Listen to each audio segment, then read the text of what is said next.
অপরিকল্পিতভাবে পাহাড় কাটা ও বৃক্ষ নিধনের ফলে পাহাড় ধসের আশঙ্কা দেখা দিয়েছে বান্দরবনে। ফলে জীবনের ঝুঁকিতে পাহাড়ের পাদদেশে বসবাসকারী লক্ষাধিক মানুষ। জেলার ৭ উপজেলা ও ২ পৌরসভা ও ৩৪টি ইউনিয়নের বিভিন্ন স্থানের পাহাড় কেটে বসতবাড়ি নির্মাণ করায় অতি ঝুঁকিপূর্ণ অবস্থায় প্রায় ৩০,০০০ পরিবার। বান্দরবন থেকে মোহাম্মদ শাফায়েত হোসেনের তথ্য ছবিতে ইমরুল কায়েসার রিপোর্ট। নগদে ৫০০ টাকা বা তার বেশি পেমেন্টে পেতে পারেন ঢাকায় জমিসহ ২০ কোটি টাকার পুরস্কার।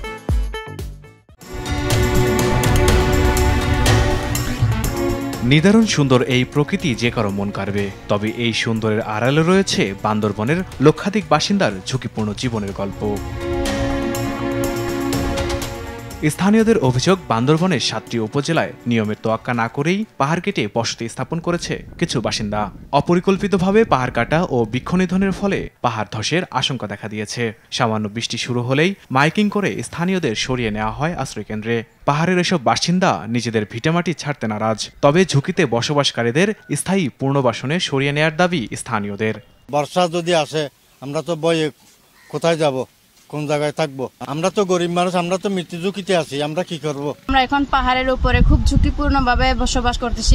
কখন যে মাটি ধসে পড়ে যায় সেই ঠিক ঠিকানা আমাদের নাই। জায়গা যাবেন না কোনো জায়গায়, আমাদের যদি কোনো পুনর্স্থান করে দেন, সরকারের কাছে আবেদন, আমরা যেখানে ঘর বাড়ি বাঁধে দেয় ওইখানে চলে যাব। পাহাড়ি এলাকায় বৃষ্টিপাত বেশি হলে ভূমিক্ষয় ও পাহাড় ধসের ঘটনা ঘটে, ফলে ব্যাপক প্রাণহানি ঘটতে পারে বলছে এই মৃত্তিকা গবেষক। ভূমিকম্পের ফলে পাহাড় ফেটে যায় এবং এই ফাটল অংশের ভিতর দিয়ে বৃষ্টির পানি ঢুকে পরবর্তীতে ধস আকারে নেমে আসে। বৃষ্টিপাতের পরিমাণ বেশি হওয়ার কারণে পাহাড় ধসে যাচ্ছে এবং প্রাণহানির সংখ্যা দিন দিন বেড়ে যাচ্ছে।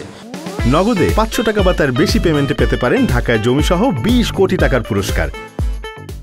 এদিকে ঝুঁকিপূর্ণ এলাকায় বসবাসকারীদের তালিকা করে সহযোগিতার আশ্বাস স্থানীয় ও জেলা প্রশাসনের। যারা ঝুঁকিপূর্ণ জায়গায় বসবাস করেন তাদের তালিকা করার জন্য, সেই তালিকা পরিপূর্ণভাবে সম্পন্ন হলে জেলা প্রশাসনের সাথে সমন্বয় করে কিভাবে ঝুঁকিপূর্ণ জায়গায় বসবাস যারা করেন তাদেরকে কিভাবে পুনর্বাসন করা যায় সেটা আমরা পরবর্তীতে ব্যবস্থা নেওয়ার চেষ্টা করব। অবৈধভাবে কোথাও বসবাস করুক পাহাড়ের পাদদেশে, সেটা আমরা চাই না।